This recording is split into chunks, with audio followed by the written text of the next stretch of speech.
शिव हर हर महादेव। गोपाल कृष्ण भगवान की जय। चैतन्य कानिबनाथ भगवान की जय। वक्रतुंड महाकाय सूर्यकोटि समप्रभ निर्विघ्नं कुरु मे देवो सर्वकार्येषु सर्वदा। मनोजवं मारुततुल्यवेगं जितेन्द्रियं बुद्धिमता वरिष्ठं वाताजवं वानरयुतमुख्यं श्रीरामदूतं शरणं प्रपद्ये। गोरक्षजालन्धरचर्वणाशम् अडभङ्गं काणीपमचीन्द्राढ्याम् सौरङ्गिरेवाणकभर्तरी बम्भुवननवनाथ सीताम्।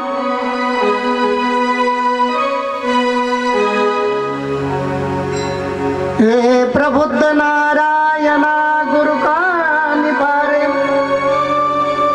कार्यासी यश दी गुरु का निपारे। वैरी जरी का धावून ये बारे त्याचे निवारण करी गुरु का निभारे।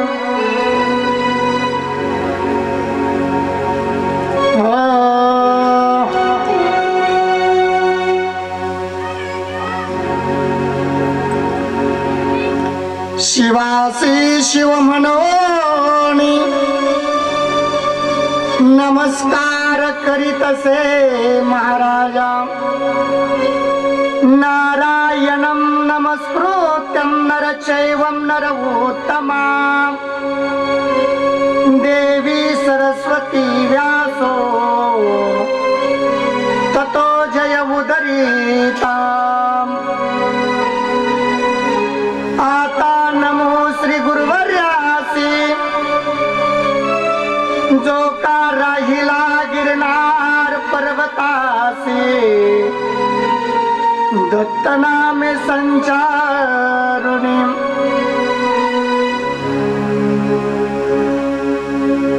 आता नमो माझ्या गुरुसी।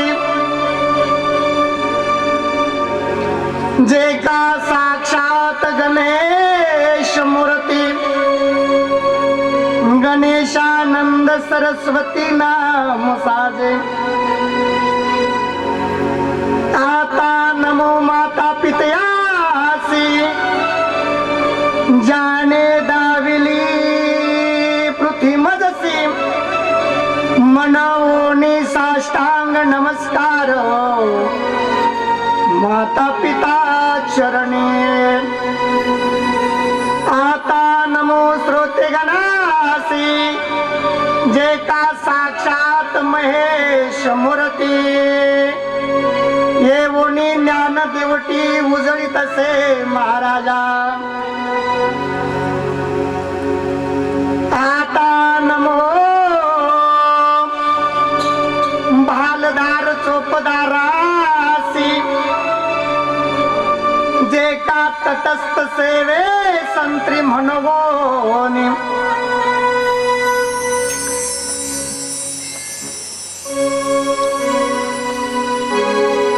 आज सद्गुरू कानिफनाथ बाबाच्या या नगरीमध्ये गेले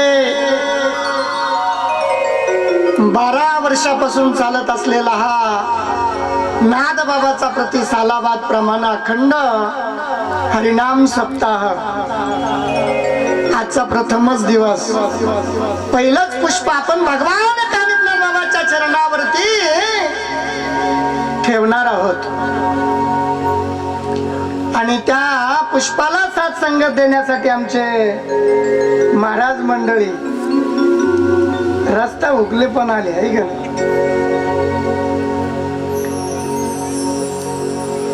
कारण 7 संगती शिवाय कुठल्याच गोष्टीची मजा नाही म्हणून तर म्हटलं गेलं मिले सुर मेरा तुम्हारा बाबा किती जरी ज्ञानी असला सुर नसला ही भगवान परमात्म्याची देण आहे महाराज म्हणून स्वर हा महत्वाचा आहे आणि आज पुष्प ठेवत असताना भगवान परमात्म्याच्या चरणावर विदारविंद करवत असताना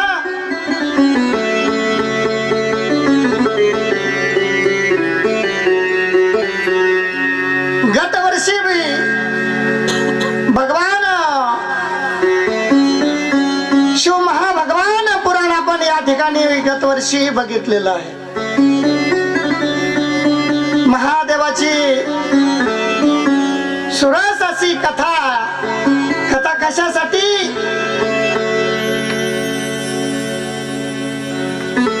मामा जीवनाची व्यथा जाण्यासाठी कथा आहे पण आम्हाला उभं आयुष्यभर व्यथा आहे कथा ऐकायला वेळ नाही जय जय शिव कथा जय जय शिव कथा हरी बोल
अर्थात जीवनाची व्यथा दूर होण्यासाठी कथा श्रवण करायची. सुंदर वर्णन या ठिकाणी भागवतामध्ये आलेलं आहे महाराज. काय वर्णन आहे बघा. कर्णाद्वारे इवा पारे भगवान पारदर्शकम अबाध भाषे महाभाग महाभागवतो महा. कानानं श्रवण केलं पाहिजे, मुखानं चिंतन घडलं पाहिजे आणि हातानं टाळी वाजली पाहिजे. आता सांगायला भरपूर जण आहे पण कृत्य करायला ढेकळू चलगामी महाराज लोक पडेल. आता सध्याच्या कलियुगामध्ये तरी पूर्वी असं नसायचं. 12 वर्ष तप करा लागायचं आणि त्या तपामधून काहीतरी मग साध्य व्हायचं. थोडं विको बास ट्रपल काय काय म्हणतात ते पहा.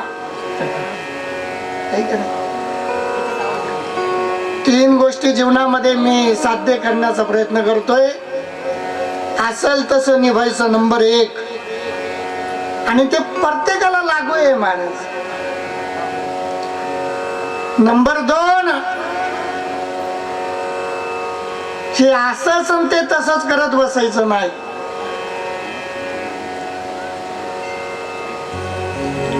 आणि नंबर 3 आपल्याकडून जेवढे प्रयत्न होईल तेवढं त्या साधनेमध्ये जायचंय आणि भगवंताचं स्मरण करायचं. कर्णाद्वारे इवा पारे सांगितलं. कशासाठी आहे हे सगळं चाललं? कशासाठी? एखाद्याला बरं नाही दिसलं म्हणून पैशासाठी.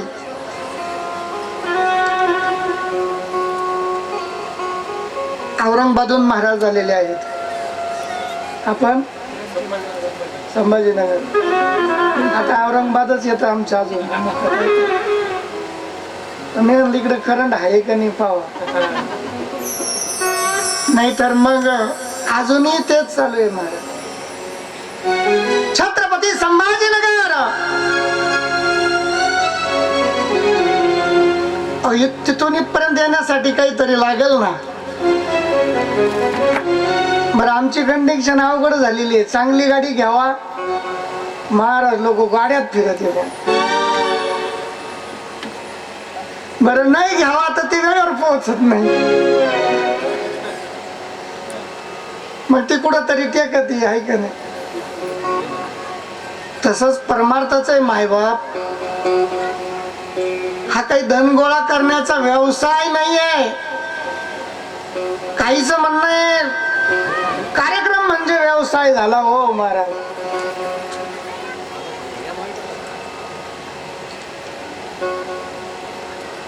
आणि आपण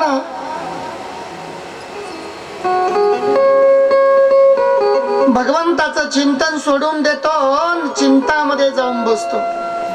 काय चिंता आम्हाला? पाऊस पडेल का, चांगलं उत्पन्न होईल का. आता वेगळी चिंता आहे महाराज.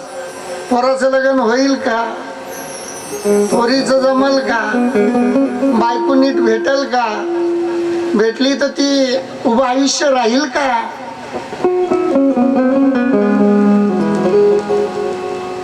आणि एवढी जर चिंता त्या भगवान परमात्म्याच्या कथेमध्ये जर केली,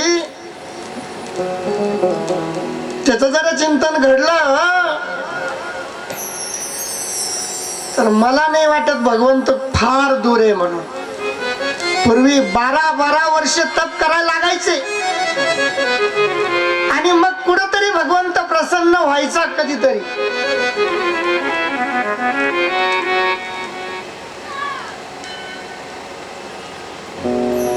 आता मात्र शनिवारचा उपवास जर चांगला घडला ना, त्याची छाती भोगती, त्याला वाटतं मी उपवास धरतो. या उपवासानं काहीच होणार नाही महाराज. अंतरंग बाह्य रंगाला जर धरून चाललो आपण,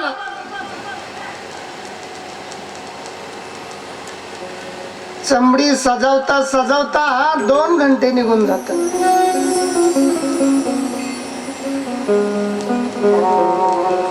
महाराज म्हणले तेच 2 घंटे वेळ भगवान परमात्म्याच्या चिंतनामध्ये घालायचे. आणि गत वर्षी आपण चिंतन बघितलेलं आहे भगवान परमात्म्याचं.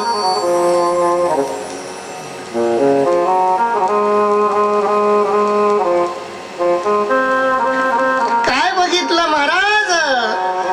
सृष्टी कशी निर्माण झाली. कोण कोण होतं गत वर्षी? सुरुवातीपासून अगदी 7व्या पुष्पापर्यंत जे लेगुलर होतं या ठिकाणी कंटिन्यू होतं इंग्लिश मधून. आणि मराठीतून कायम कोण होतं 7 दिवस? त्यांनी वर हात करा. बोलो शिव महापुराण भगवान की जय. मग त्याच्या लक्षात येईन बाबाला आता पुढे काय बोलायचं. कथा अशी ऐकायची, कमीत कमी 1.25 महिना, 2 महिने, 2.5 महिने डोक्यातून गेलीच नाही पाहिजे. एक प्रसंग आठवला म्हणून सांगतो जाता जाता. हातनूर नगरीमध्ये कथा झाली आणि लहान लहान मुलं असे समोर बसायचे. बाबा बोलले, मुला हो काय करणार? त्यांनी शेवटी सांगितलं, बाबा दगड घेणार आणि टीव्ही फोडणार. तो काय टीव्हीचा होता, आता मोबाईलचा आला. आता सकाळ 2015-16 झाली होती. जाधव साहेब काय म्हटले मुलं? कारण कथा मुलांच्या डोक्यात गेली होती.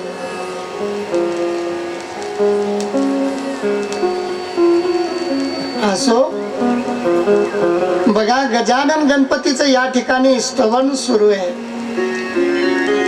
कोणतंही शुभ काम करण्या अगोदर त्या गजानन गणपतीचं आव्हान करणं महत्वाचं. आपण सुद्धा घरग्रस्तींना सुद्धा हा विचार करायचा आहे. तुम्ही कोणती पूजा मांडा मामा, पण पहिला त्या ब्राह्मण देवताला काय मांडणी करावी लागती? पहिली वक्रतुंड महाकाय. का सांगितलं? एकदा प्रसंगाला शिवपुराणामध्ये की बाबा भोलेनाथाला विसार पडला आपल्याच बाळाचा. ऐका, मुलाचा विसर पडणं बापाला हे काही नवीन नाहीये. आणि महादेवाला काय विसर पडला? त्या गजानन गणपतीची स्तुती करायचा विसरून गेले बाबा भोलेनाथ. आणि निघालेले दैत्य राक्षसाला संहार करण्यासाठी.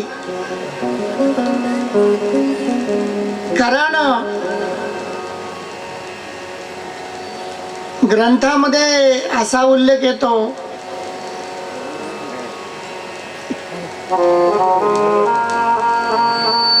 जर गजानन गणपतीची जर प्रार्थना अगोदर केली नाही,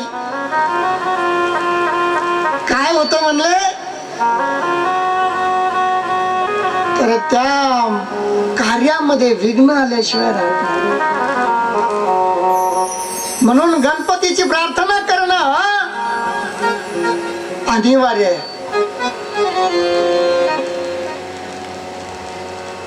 कारण का?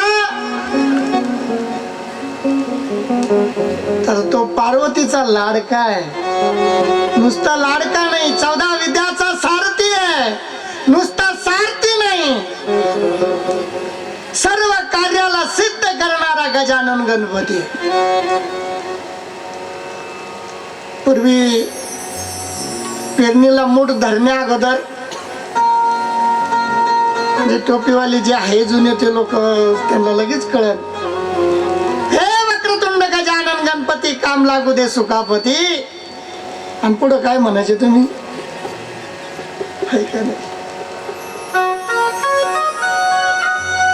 आता गजानन गणपती काय देव काय या टीव्ही ना मोबाईल ना सगळं देव धर्म आमची संस्कृती आम्ही जोपासायला तयार नाही. आमचं कार्यच आम्हाला कळत नाही. का कळत नाही म्हणले महाराज? जर आपलं ध्यान जर असेल तर मग समजेल.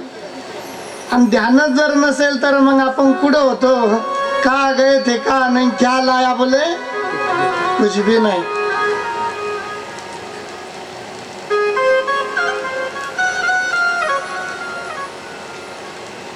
म्हणून करताना शिव महापुराणामध्ये सर्वप्रथम जर आपल्याला नमन करायचं आहे ते गजाननाला. पार्वतीचा बाळा, पार्वतीच्या बाळा तुझ्या पायात बाळा, पुष्पारांच्या घातल्यात बाळा, ताशाचा आवाज, ताशाचा आवाज, ताशाचा आवाज,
गणपती माझा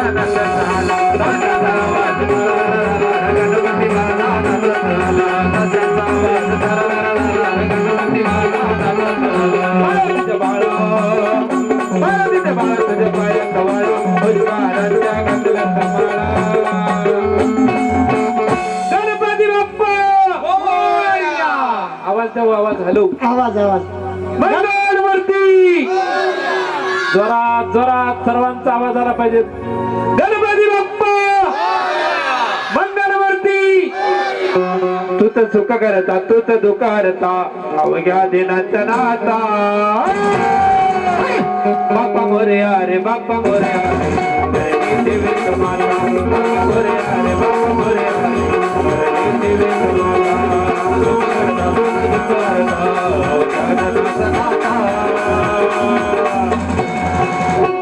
बाप्पा मोरया रे बाप्पा मोरया रे देवी तुम्हाला. बाप्पा मोरया रे बाप्पा मोरया रे देवी तुम्हाला.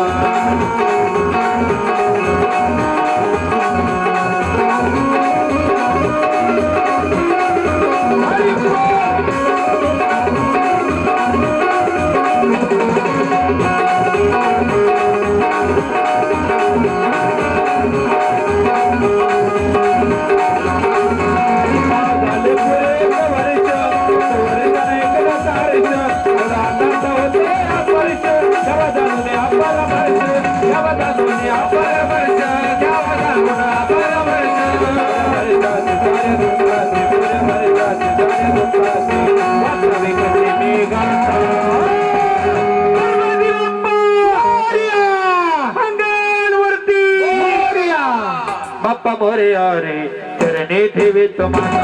बाप्पा मोरया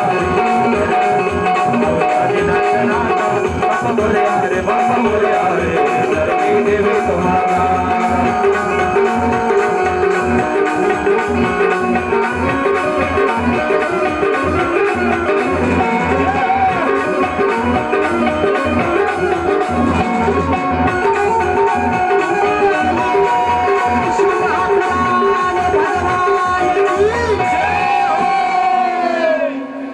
खऱ्या अर्थानं आपली हिंदू धर्म संस्कृतीच अशी आहे. किती आनंद घ्यावा, किती आनंद घ्यावा. का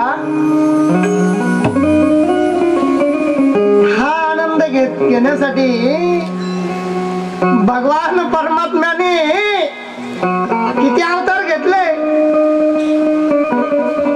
विष्णू सहस्र नाम सांग. 1000 वेळेस अवतार धारण केला. कशासाठी?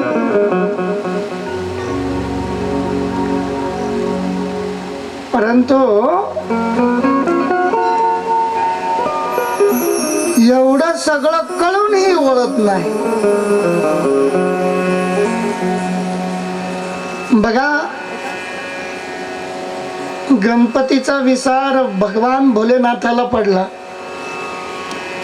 युद्ध जिंकता आलं नाही. का? संकट मोचन, विघ्नाचा नाश करणारा गणपती आहे. म्हणून कुठलंही शुभ कार्य करण्या अगोदर पहिलं गजानन गणपतीला स्मरण करावं लागतं. आणि अशा या गणपतीचा आपण जोरात एक वेळेस हात वर करून जय घोष करू. बोलो गजानन गणपती भगवान की. टाळी वाजली नाही जोरात. सद्गुरु चैतन्य कानिबनाथ भगवान की जय. आणि आज असं गजानन गणपतीचं स्मरण झालं. भोलेनाथ बाबाला सुद्धा प्रार्थना करावी लागली आहे गजानना. आणि मग त्यावेळेस बाबा भोलेनाथाचं सुद्धा संकट दूर झालं. आपण बघणार आहे आता पुढे कथेमध्ये. असाच प्रश्न ऋषी मुनींना पडला. काय प्रश्न होता? ब्रह्मदेवाचे सुपुत्र भृंग ऋषी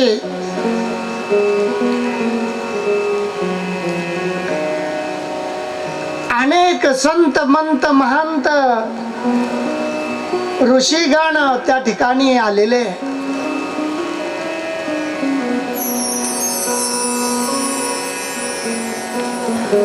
आणि आपापल्या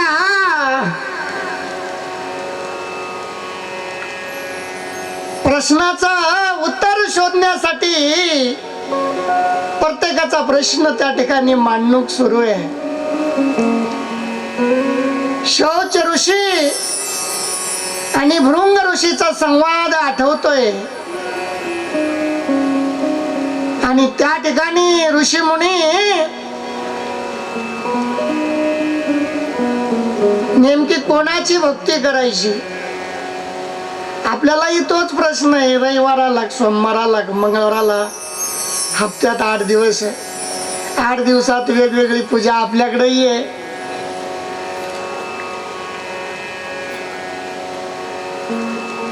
आणि त्या ऋषींनी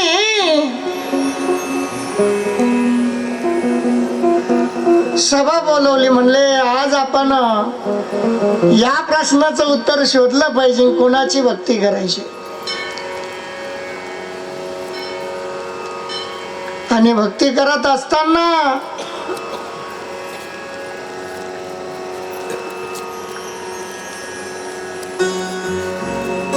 नेमकी कोणत्या देवाला नमस्कार केला पाहिजे, कशी भक्ती घडली पाहिजे. बोलिए शिव महापुराण भगवान की जय. जय हो. जोरात आवाज आला पाहिजे, नुसतं बघायचं नाही. बोलिए शिव महापुराण भगवान की.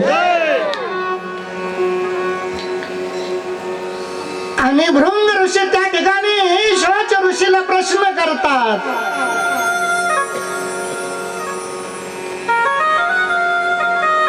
महाराज म्हणले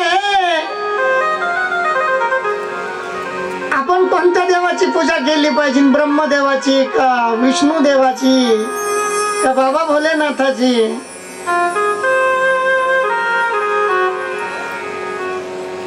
आणि मग त्या प्रश्न विचारत असताना भृंग ऋषी विचारू लागले की बाबा शौच ऋषीला प्रश्न आहे, नेमकी काय आहे बघा. इतक्यात नारद मुनी वरतून बघताय आणि यांचं चाललंय गप्पा, देव कसा, धर्म कसा. आपल्यात बी कथेला आल्यावर याच्या सुनानं काय केलं, त्याच्या पोरानं ईदवर येऊस तर त्याच कथा आहे भाऊ, देवाच्या नाही. ते काय करतो, हे काय करतो आहे का नाही.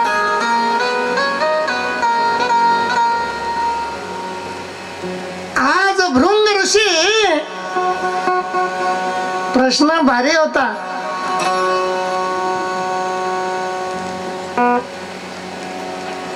नारद मुनीला एवढा तर पाहिजेच, कुठं तरी कळ लावायची, भांडण लावायचं, झगडा लावायचा, कुठं तरी भांडण लावायचं, झगडा लावायचा आणि आपलं काम साधून घ्यायचं. कारण नारद मुनीला असा भागवत धर्माचा ध्वज दिलेला आहे.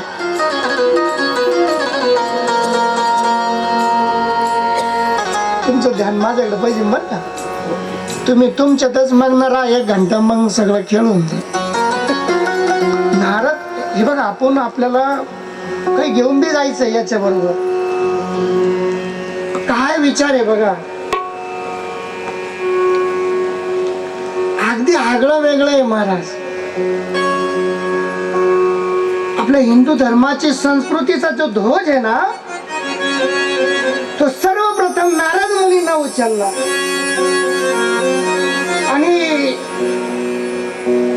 असा विषय गण सांगू लागले महाराज व्यास मुनी.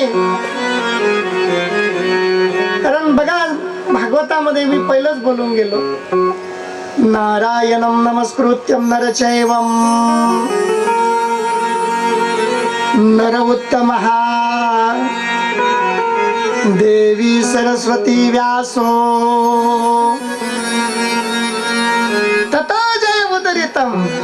व्यास मुनीने भगवान रामायणाचं कथन गायलं शुक मुनी नाही, आणि शुक मुनीनं हे सर्व नारद मुनीला सांग. गहन विषय, आपण तिथपर्यंत पोहोचतो का?